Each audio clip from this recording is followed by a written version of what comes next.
প্রক্রিয়াজাত খাদ্যপণ্যে বর্ধিত ভ্যাট শুল্ক এবং গ্যাসের দাম বৃদ্ধির প্রস্তাবকে ভোক্তা স্বার্থবিরোধী উল্লেখ করে দেশের কৃষি প্রক্রিয়াজাত খাতের ব্যবসায়ীরা অনতিবিলম্বে এসব সিদ্ধান্তে প্রত্যাহারের দাবি জানান তারা।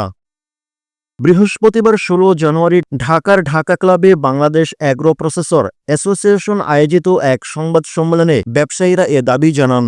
তারা বলেন, ৭ দিনের মধ্যে এ সিদ্ধান্ত প্রত্যাহার করা না হলে খাদ্যপণ্যের ব্যবসায়ীরা রাজপথে নামতে বাধ্য হবেন।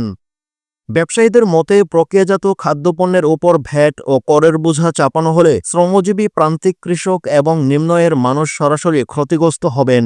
ভ্যাট বৃদ্ধির ফলে বিস্কিট, কেক, জুস সহ দৈনন্দিন খাদ্যপণ্যের দাম সাধারণ মানুষের ক্রয়ক্ষমতার বাইরে চলে যাবে। ফলে অনেক প্রক্রিয়াজাত খাদ্য কারখানা বন্ধ হওয়ার আশঙ্কা তৈরি হবে। এদিকে প্রাণ আরএফএল গ্রুপের চেয়ারম্যান ও প্রধান নির্বাহী আহসান খান চৌধুরী গণমাধ্যমকে বলেন, বাংলাদেশের ১৬০টিরও বেশি পণ্য রপ্তানি হয়। ভ্যাট বৃদ্ধির মাধ্যমে এ খাতকে ধ্বংস করা হবে। আপনারা যদি এ চাপ অব্যাহত রাখেন তবে ভোক্তাদের ওপর এর প্রভাব সরাসরি পড়বে।